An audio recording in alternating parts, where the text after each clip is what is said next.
Um, we come in to a bunker full of American soldiers immediately following American soldiers in a bunker in Europe immediately following the end of World War II, and one of them ends up getting messages beamed into his brain from a light bulb. These pine limbs, crackling so blue and watery, don't seem to put out any heat at all. Confiscated weapons and ammo lie around half-crated or piled loose inside the C Company perimeter. For days, the U.S. Army has been sweeping out Thuringia, bursting into houses in the middle of the night. A certain lycanthropophobia, or fear of werewolves, occupies minds at higher levels. Winter is coming. Soon, there won't be enough food or coal in Germany. Potato crops towards the end of the war, for example, all went to make alcohol for the rockets. But there are still small arms aplenty, and ammunition to fit them. Where you cannot feed, you take away weapons. Weapons and food have been firmly linked in the governmental mind for as long as either has been around. On the mountainsides, patches will flash up now and then, bright as Ditney in July at the Zippo's ceremonial touch. PFC Eddie Penziero, a replacement here in the 89th Division, also an amphetamine enthusiast, sits huddling nearly on top of the fire, shivering, and watching the divisional patch on his arm, which ordinarily resembles a cluster of rocket noses seen out of a dilating asshole, all in black and olive drab, but which now looks like something even stranger than that, which Eddie will think of in a minute. Shivering is one of Eddie Penziero's favorite pastimes. Not the kind of shiver normal people get, the goose on the grave, Passover and gone, but shivering that doesn't stop. Very hard to get used to at first. Eddie is a connoisseur of shivers. He is even able, in some strange way, to read them. Like Sarboomer reads reefers, or Miklos Thanats reads whip scars. But the gift isn't limited just to Eddie's own shivers. Oh no, there are other people's shivers too. Yeah, they come in one by one. They come in all together in groups. Lately he's been growing in his brain a kind of discriminator circuit, learning how to separate them out. Least interesting of these shivers are ones with a perfectly steady frequency, no variation to them at all. The next to least interesting are the frequency modulated kind, now faster, now slower, depending on information put in at the other end, wherever that might be. Then you have irregular waveforms that change both in frequency and in amplitude. They have to be Fourier analyzed into their harmonics, which is a little tougher. There's often coding involved, certain sub-frequencies, certain power levels. You have to get pretty good to get the hang of these. A Penziero. It is Eddie Sargent, Howard, slow learner. Get your ass off of that fire. Aw, Sarge, chatters Eddie. Come on. I was just trying to get warm. No excuses, Penziero. One of the coinals wants his hair cut right now, and you're it. Yous guys, mutters Penziero, crawling over to his sleeping bag and looking through his pack for comb and scissors. He is the company barber. His haircuts, which take hours and often days, are immediately recognizable throughout the zone, revealing as they do the hair-by-hair single-mindedness of the Benny habitu. The colonel is sitting, waiting, under an electric bulb. The bulb is receiving its power from another enlisted man, who sits back in the shadows, hand-pedaling the twin generator cranks. It is Eddie's friend, Private Paddy Electro McGonagall, an Irish lad from New Jersey, one of those million virtuous and adjusted city poor you know from the movies. You've seen them dancing, singing, hanging out the washing on the lines, getting drunk at wakes, worrying about their children going bad. I just don't know anymore, father. He's a good boy, but he's running with a cruel crowd. On through every wretched Hollywood lie down to, and including this year's big hit, A Tree Grows in Brooklyn. With his crank here, young Patty is practicing another form of Eddie's gift, though he's transmitting, not receiving. The bulb appears to burn steadily, but this is really a succession of electric peaks and valleys, passing by at a speed that depends on how fast Patty is cranking.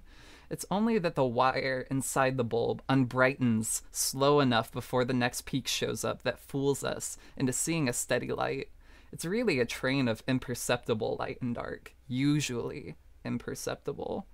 The message is never conscious on Patty's part. It is sent by muscles and skeleton, by that circuit of his body which has learned to work as a source of electrical power. Right now, Eddie Penziero is shivering and not paying much attention to that light bulb. His own message is interesting enough. Somebody close by, out in the night, is playing blues on a mouth harp. What's that? Eddie wants to know, standing under the white light behind the colonel in his dress uniform. Hey, McGonagall, you hear something? Yeah, jeers Patty from behind the generator. I hear your discharge flying away with big wings coming out of the ass end. That's what I hear, yuck yuck. Ah, it's the bunk, replies Eddie Penziero. You don't hear no discharge, you big dumb-headed Mick.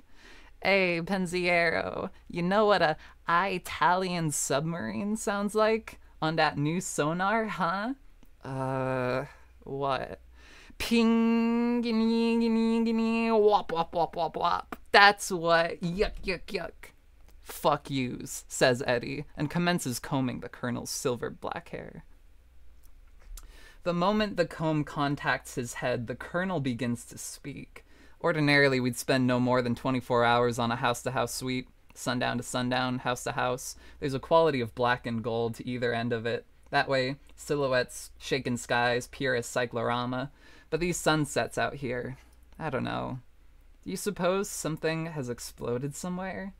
Really? Somewhere in the east? Another Krakatoa? Another name at least that exotic?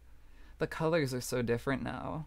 Volcanic ash, or any finely divided substance suspended in the atmosphere, can diffract the colors strangely. Did you know that, son?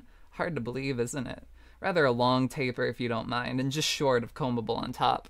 Yes, Private, the colors change. And how? The question is, are they changing according to something? Is the sun's everyday spectrum being modulated? Not at random, but systematically by this unknown debris in the prevailing winds? Is there something for us? Deep questions, and disturbing ones. Where are you from, son?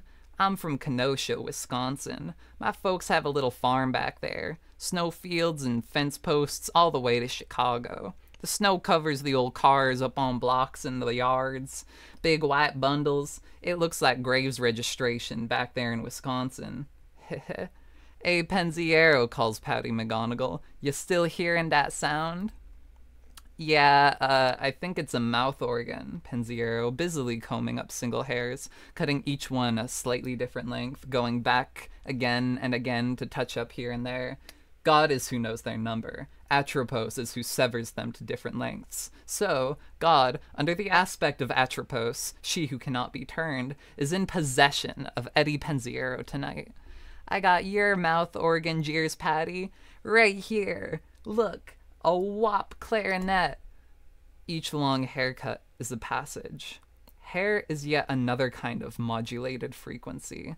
Assume a state of grace in which all hairs were once distributed perfectly even.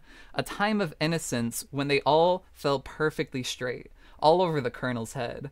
Winds of the day, gestures of distraction, sweat, itchings, sudden surprises, 3-foot falls at the edge of sleep, watched skies, remembered shames, all have since written on that perfect grading. Passing through it tonight, restructuring it, Eddie Penziero is an agent of history.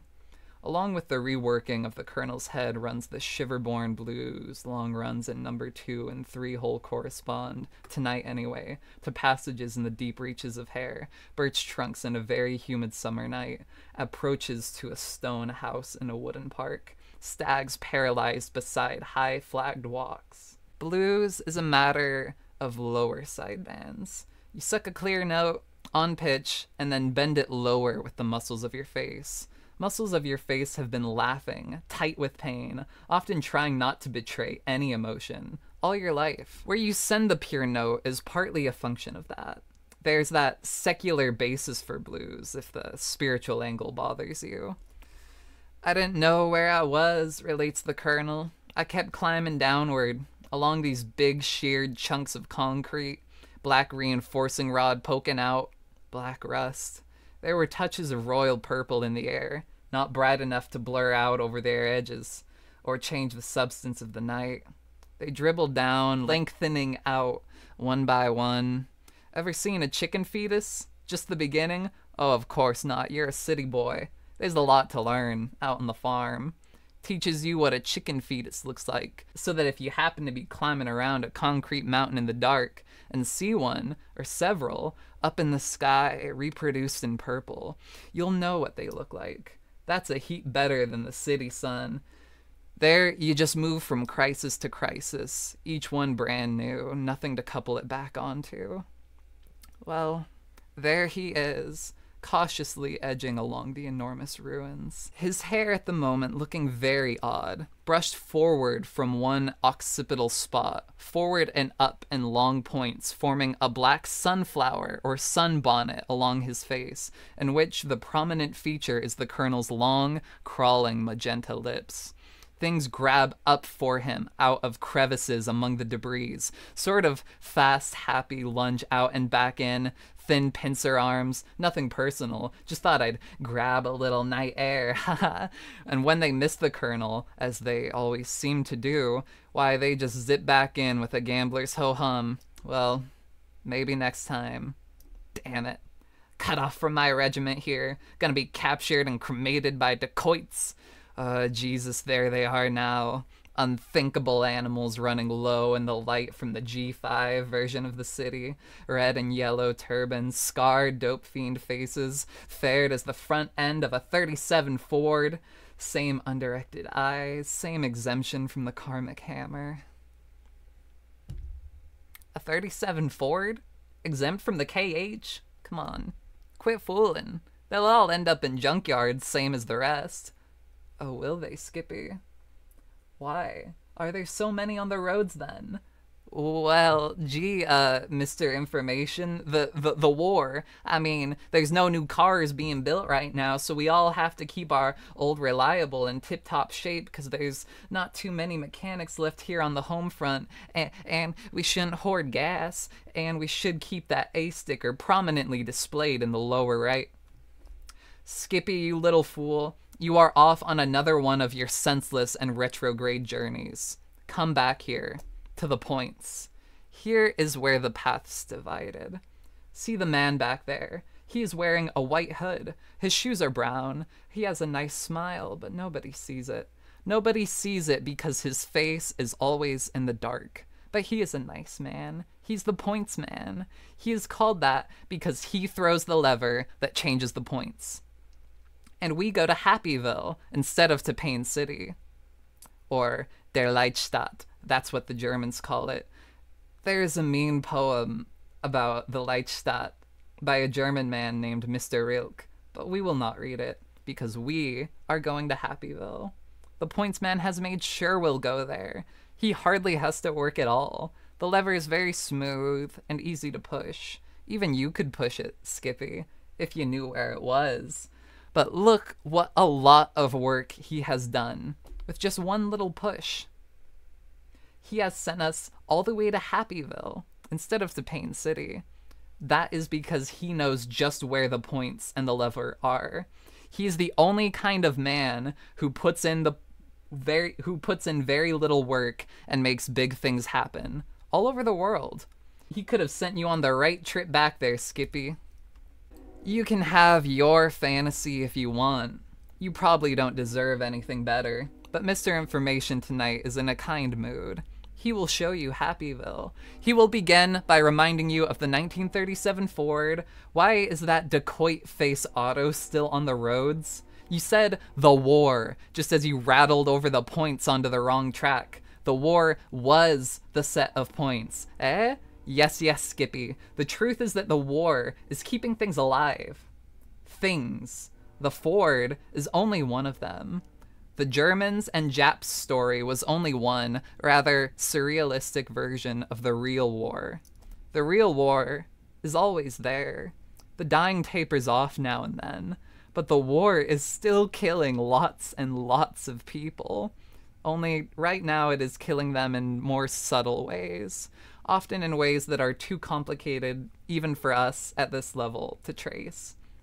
But the right people are dying, just as they do when armies fight. The ones who stand up in basic in the middle of the machine gun pattern, the ones who do not have faith in their sergeants, the ones who slip and show a moment's weakness to the enemy. These are the ones the war cannot use, and so they die. The right ones survive. The others, it's said, even know they have a short life expectancy, but they persist in acting the way they do. Nobody knows why. Wouldn't it be nice if we could eliminate them completely? Then no one would have to be killed in the war. That would be fun, wouldn't it, Skippy? Jeepers, it sure would, Mr. Information. Wow. I can't wait to see Happyville. Happily, he doesn't have to wait at all. One of the dacoits comes leaping with a whistling sound, Ekru's silk cord strung buzzing tight between his fists, eager, let's-get-to-it grin, and just at the same moment a pair of arms comes pincering up out of a fissure in the ruins, and gathers the colonel down to safety just in time. The dacoit falls on his ass, and sits there trying to pull the cord apart, muttering, "Oh, shit," which even dacoits do too. "You are under the mountain," a voice announces, stony cave acoustics in here. "Please remember from this point on to obey all pertinent regulations."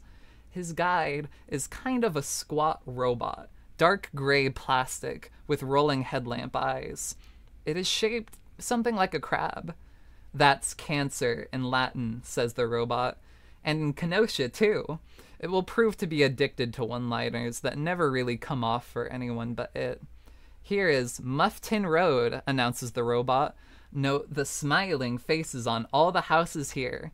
Upstairs windows are eyes, picket fences teeth, nose is the front door." "Say," asks the colonel, taken by a sudden thought, "does it ever snow here in Happyville?" "Does what ever snow?" "You're evading." "I'm evading rum vino from Wisconsin," sings this boorish machine, "and you ought to see the nurses run. Oh, what else is new, Jackson?" The squat creature is actually chewing gum, a Laszlo Yomp variation on polyvinyl chloride, even malleable, sending out detachable molecules which, through an ingenious osmoelektrische Schalterwerk developed by Siemens, is transmitting, in code, a damn fair approximation of Beeman's licorice flavor to the robot crab's brain. Mr. Information always answers questions. For what he's making, I'd even question answers. Does it ever snow? Of course it snows in Happyville. A lot of snowmen sure'd be sore if it didn't. I recall, back in Wisconsin, the wind used to blow right up the walk, like a visitor who expects to be let in. Sweeps the snow up against the front door, leaves it drifted there. Ever get that in Happyville? Old stuff, says the robot. Anybody ever open his front door while the wind was doing that, eh? Thousands of times. Then, pounces the colonel, if the door is the house's nose, and the door is open, and all of those snowy white crystals are blowing up from Mufftin Road in a big cloud right into the... Gah! Screams the plastic robot and scuttles away into a narrow alley. The colonel finds himself alone in a brown and wine-aged district of the city. Sandstone and adobe colors sweep away in a progress of walls, rooftops, streets, not a tree in sight. And who's this comes strolling down the Schokoladestrasse? Why, it's Laszlo Yomp himself, grown to a prolonged old age, preserved like a 37 Ford against the world's ups and downs, which are never more than damped-out changes in smile, wide pearly to wistful gauze, inside Happyville here. Dr. Yomp is wearing a bow tie of a certain limp grayish lavender color. A color for long dying afternoons through conservatory windows, minor keyed lieder about days gone by, plaintive pianos, pipe smoke in a stuffy parlor, overcast Sunday walks by canals. Here, the two men are, dry-scratched precisely, attentively on this afternoon, and the bells across the canal are tolling the hour. The men have come from very far away, after a journey neither quite remembers, on a mission of some kind, but each has been ignorant of the other's role.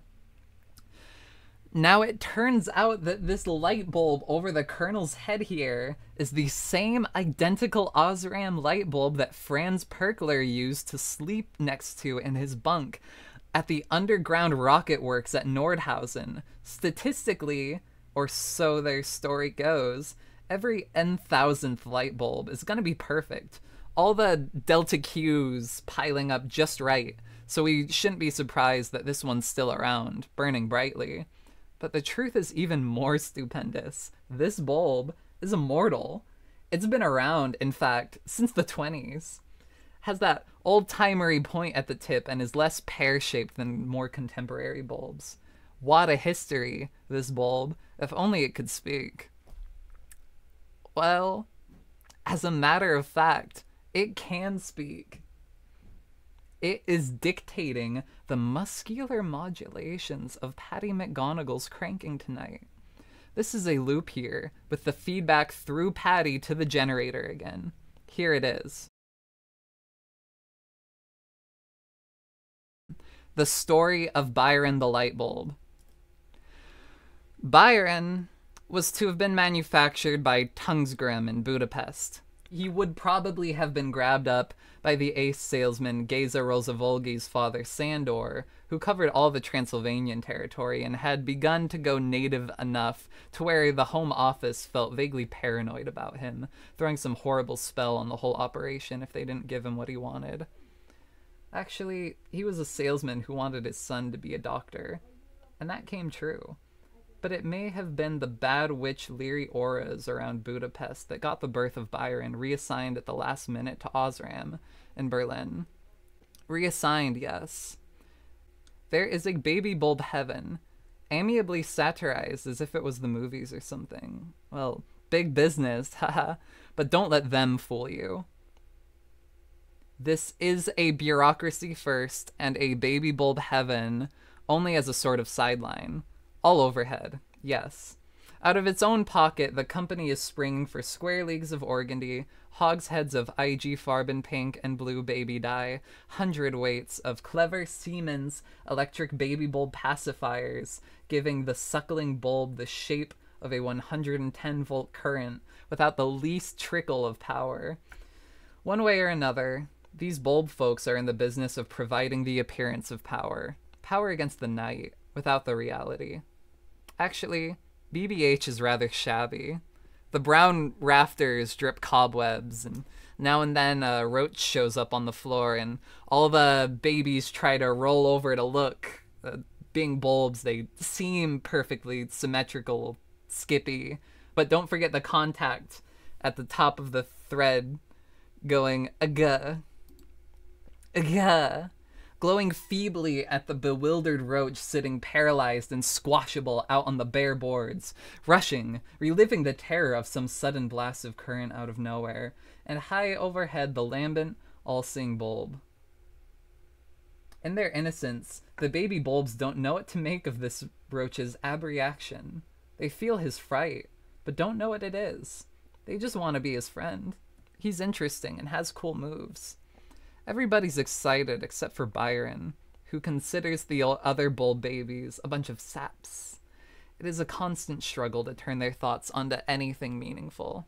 Hi there, babies. I'm Byron the Bulb, here to sing a little song for you that goes, light up and shine, you incandescent bulb babies. Looks like you got rabies. Just lay there foaming and a-screaming like a bunch of little demons.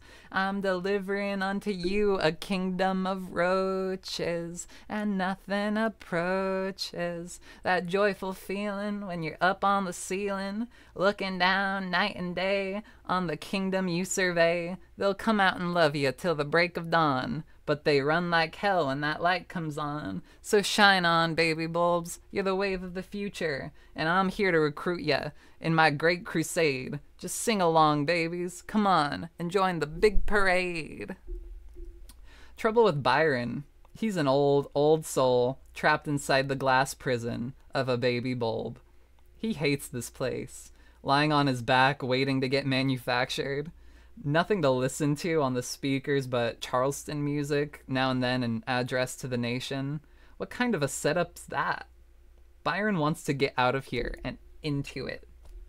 Needless to say, he's been developing all kinds of nervous ailments. Baby bulb diaper rash, which is a sort of corrosion on his screw threads. Bulb baby colic, a tight spasm of high resistance someplace among the deep loops of tungsten wire. Bulb baby hyperventilation, where it actually feels like his vacuum tube's been broken, though there is no organic basis. When M-Day finally does roll around, you can bet Byron's elated. He has passed the time hatching some really insane, grandiose plans. He's gonna organize all the bulbs, see? Get him a power base in Berlin. He's already hep to the strobing tactic. All you do is develop the knack, yogic almost, of shutting off and on at a rate close to the human brain's alpha rhythm, and you can actually trigger an epileptic fit. True. Byron has had a vision against the rafters of his ward of 20 million bulbs all over Europe at a given synchronizing pulse arranged by one of his many agents in the grid. All these bulbs beginning to strobe together, humans thrashing around the 20 million rooms like fish on the beaches of perfect energy.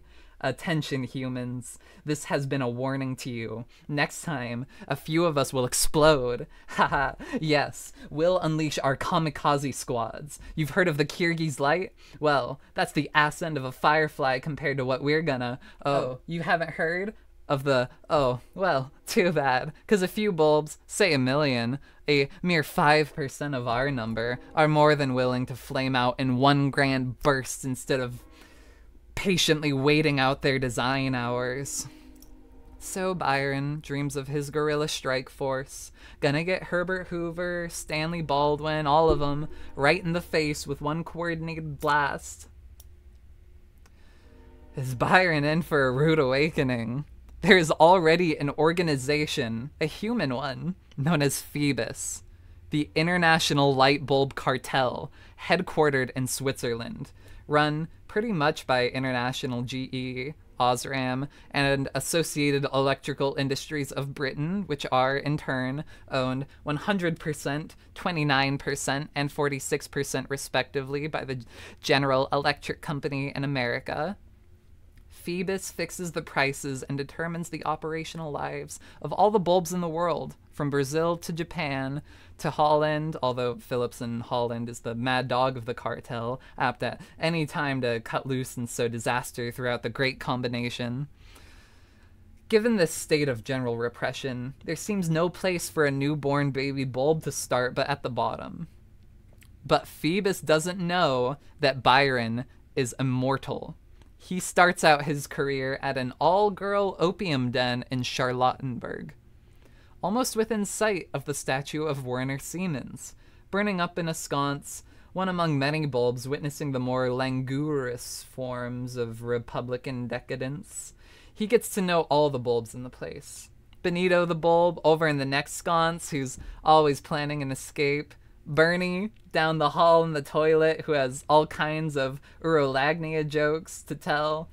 His mother Brenda in the kitchen, who talks of hashish hush puppies, dildos rigged to pump floods of paragoric orgasm to the capillaries of the womb, prayers to Astarte and Lilith, queen of the night, reaches into the true night of the other, cold and naked on linoleum floors after days without sleep. The dreams and tears become a natural state.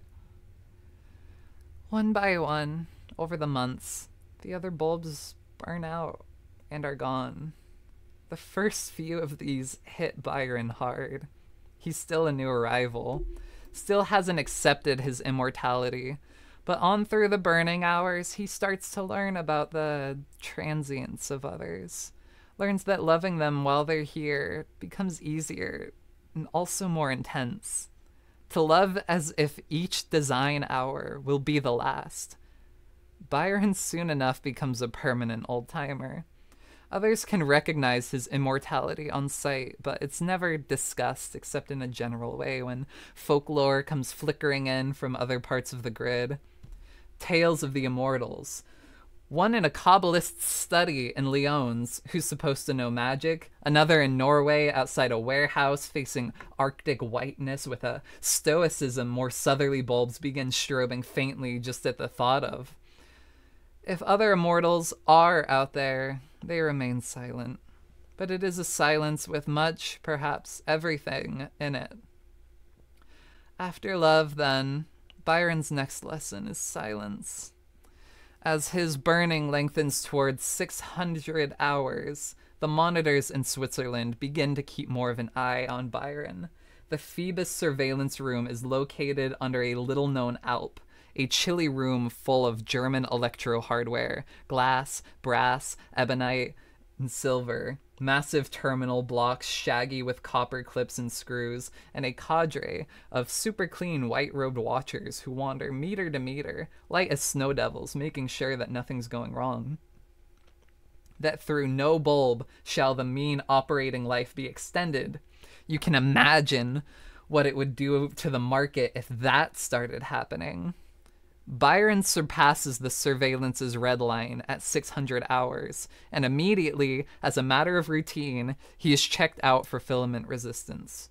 Burning temperature, vacuum, power consumption, everything's normal. Now Byron is to be checked out every 50 hours hereafter. A soft chime will go off in the monitoring station whenever it's time.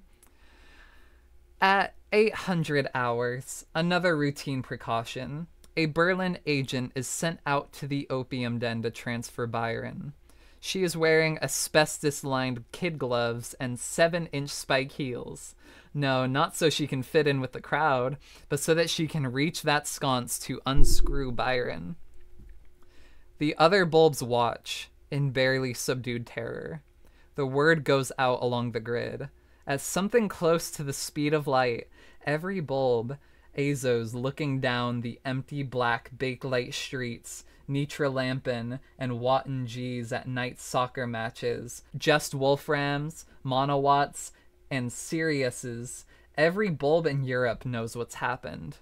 They are silent with impotence, with surrender in the face of struggles they thought were all myth. We can't help. This common thought, humming through pastures of sleeping sheep, down autobahns into the bitter ends of culling piers in the north. There's never been anything we could do. Anyone shows us the meanest hope of transcending, and the Committee on Incandescent Anomalies comes in and takes him away. Some do protest, maybe here and there, but it's only information. Glow-modulated, harmless, nothing close to the explosions in the faces of the powerful that Byron once envisioned, back there in his baby ward, in his innocence. He is taken to Neukölln, to a basement room, to the home of a glassblower who is afraid of the night, and who will keep Byron glowing and on watch over all the flint bowls, the griffins and flower ships, ibexes and mid-leap, green spiderwebs, somber ice deities. This is one of many so-called control points where suspicious bulbs can be monitored easily. In less than a fortnight, a gong sounds along the ice and stone corridors of the Phoebus headquarters, and faces swivel over briefly from their meters. Not too many gongs around here. Gongs are special. Byron has passed 1,000 hours, and the procedure now is standard. The Committee on Incandescent Anomalies sends a hitman to Berlin. But here something odd happens. Yeah, damned odd. The plan is to smash up Byron and send him back right there in the shop to cull it and batch, salvage the tungsten, of course, and let him be reincarnated in the glassblower's next project. A balloon setting out on a journey from the top of a white skyscraper. This wouldn't be too bad a deal for Byron. He knows as well as Phoebus does how many hours he has on him. Here in the shop, he's watched enough glass being melted back into the structureless pool from which all glass forms spring and respring, and wouldn't mind going through it himself. But he is trapped on the karmic wheel. The glowing orange batch is a taunt, a cruelty. There's no escape for Byron. He's doomed to an infinite regress of sockets and bulb snatchers.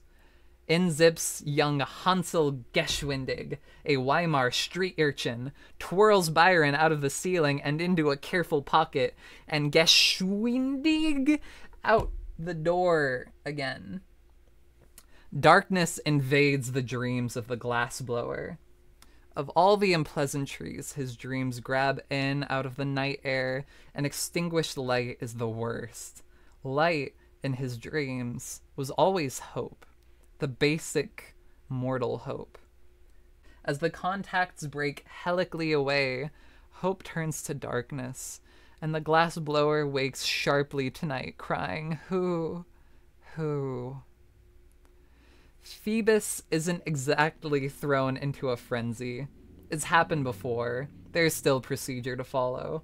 It means more overtime for some employees, so there's that vague, full-boweled pleasure at the windfall along with an equally vague excitement at the break in routine. You want high emotion, forget Phoebus.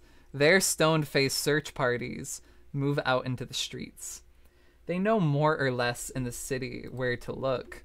They are assuming that no one among their consumers knows of Byron's immortality, so the data for non-immortal bulb snatchings ought to also apply to Byron. And the data happen to hump in poor sections, Jewish sections, drug, homosexual, prostitute, and magic sections of the capital. Here are the most logical bulb snatchers in terms of what the crime is. Look at all the propaganda. It's a moral crime. Phoebus discovered, one of the great undiscovered discoveries of our time, that consumers need to feel a sense of sin, that guilt in proper invisible hands is a most powerful weapon.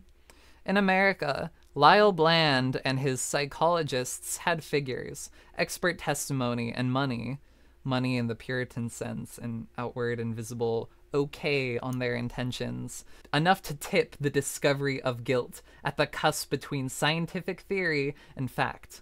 Growth rates in later years were to bear Bland out. Actually, what bore Bland out was an honorary pallbearer sextet of all the senior members of Salutieri, Poor, Nash, De Brutus, and Short, plus Lyle Jr., who was sneezing. Buddy at the last minute decided to go see Dracula. He was better off. Of all the legacies Bland left around, the bulb-snatching heresy was perhaps the grandest. It doesn't just mean that somebody isn't buying a bulb. It also means that same somebody is not putting any power in that socket. It is a sin against both Phoebus and against the grid. Neither one is about to let that get out of hand. So, out go the Phoebus flatfoots, looking for the snatched Byron, but the urchin has already left town, gone to Hamburg, traded Byron to a Reeperbahn prostitute so he can shoot up some morphine. The young woman's customer tonight is a cost accountant who likes to have light bulbs screwed into his asshole. And this John has also brought a little hashish to smoke. So by the time he leaves, he's forgotten about Byron, still there in his asshole.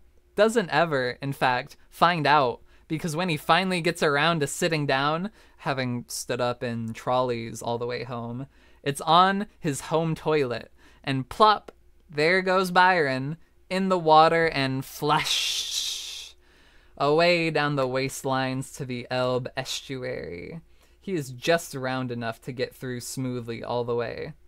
For days he floats over the North Sea, till he reaches Helgoland, that red and white Napoleon pastry tipped in the sea. He stays there for a while at a hotel between the Hengst and the Monk, till being brought back one day to the mainland by a very old priest who's been put hep to Byron's immortality in the course of a routine dream about the taste of a certain 1911 Hockheimer.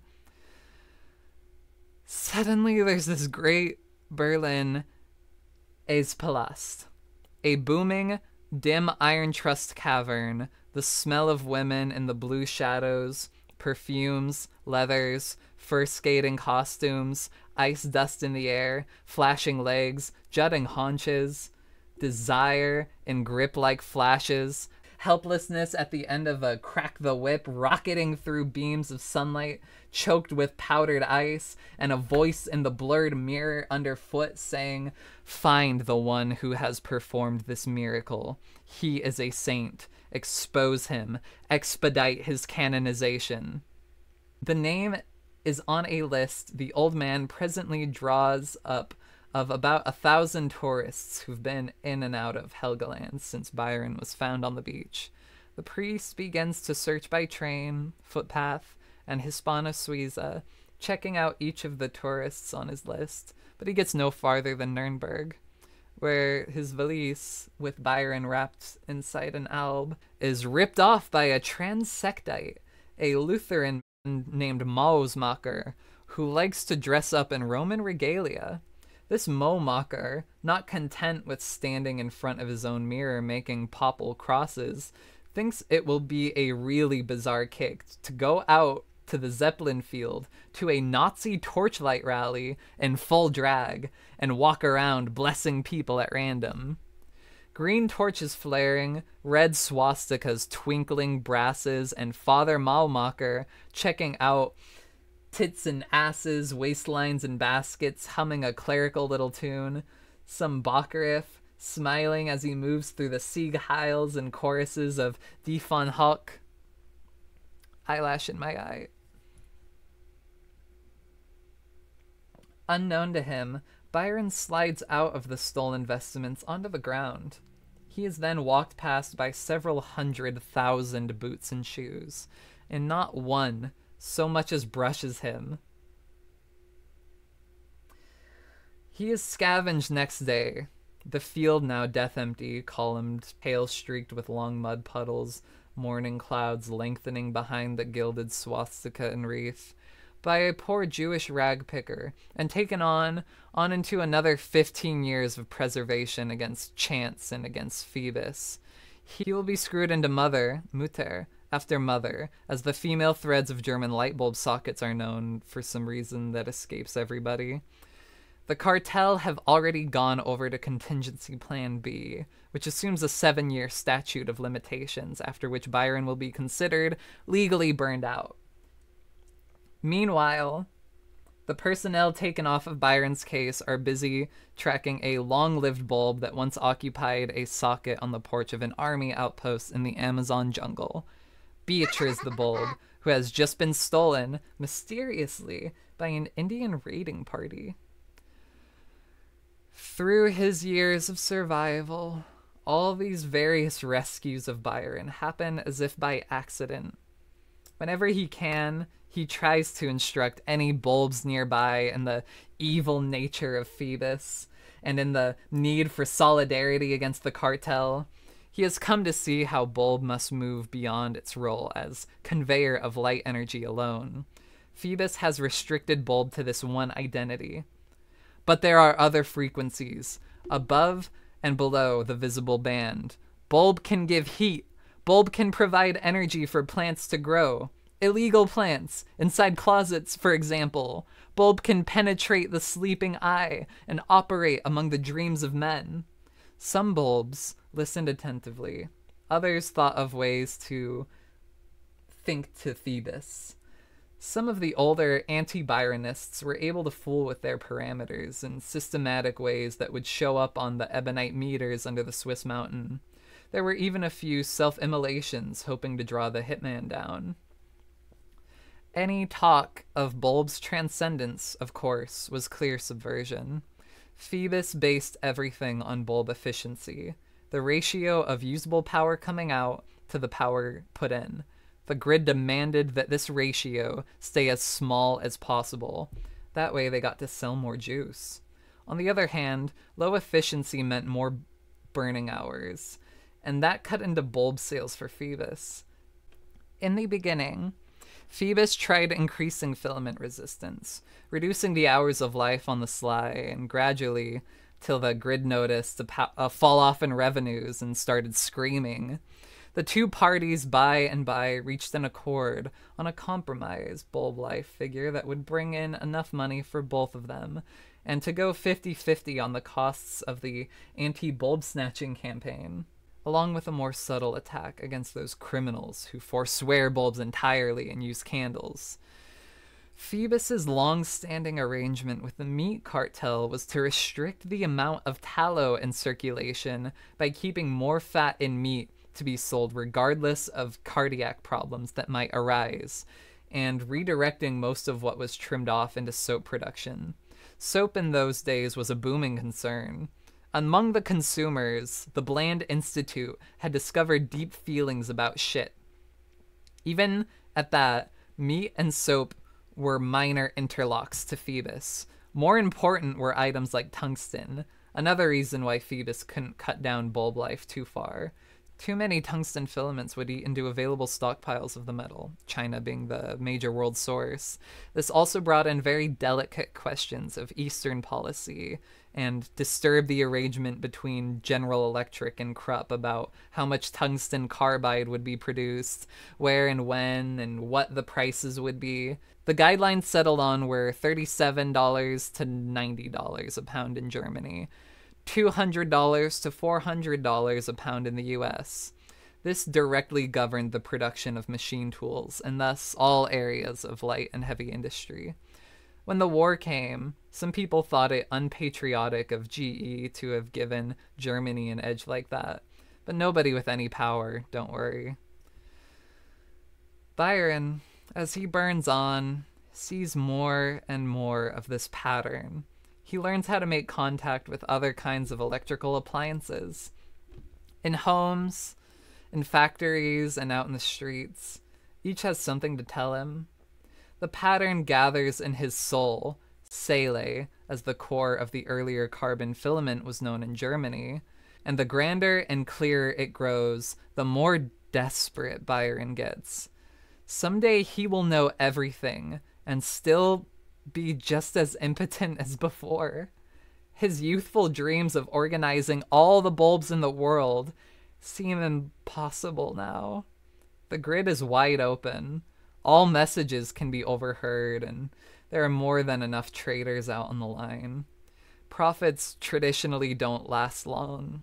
They're either killed outright or given an accident serious enough to make them stop and think. And often they do pull back. But on Byron has been visited an even better fate.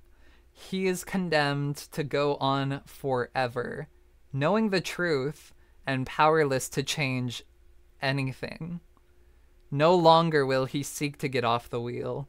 His anger and frustration grow without limit, and he will find himself, poor, perverse bulb, enjoying it.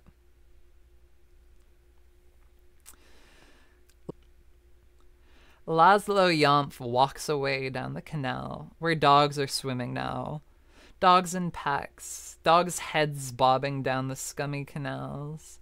Dogs' heads, chestnuts, also may be found invisible in the air over secret air bases.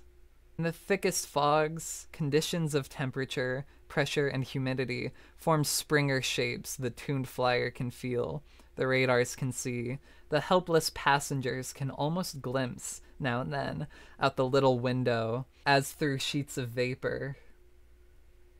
It is the kind of dog no man ever conditioned, who is there for us at the beginnings and ends and journeys we have to take, helpless, but not quite unwilling. The pleats in Yamf's suit go weaving away like iris leaves in a backyard wind. The colonel is left alone in Happyville. The Steel City waits him. The even cloud light raising a white streak down each great building, all of them set up as modulations on the perfect grid of the streets, each tower cut off at a different height. And where is the comb that will move through this and restore the old perfect harmony? Cartesian harmony. Where are the great shears from the sky that will adjust Happyville? There is no need to bring in blood or violence here, but the colonel does have his head tilted back now in what may truly be surrender. His throat is open to the pain radiance of the bulb. Patty McGonagall is the only other witness, and he, a one-man power system with dreams of his own, wants the colonel out of the way as much as anyone. Eddie Penziero, with the blues flooding his shaking muscles, the down, mortal blues, is holding his scissors in a way barbers aren't supposed to. The points, shuddering in the electric cone, are aiming downward. Eddie Penziero's fist tightens around the steel loops his fingers have slid out of. The colonel, with a last tilt of his head, exposes his jugular, clearly impatient with the...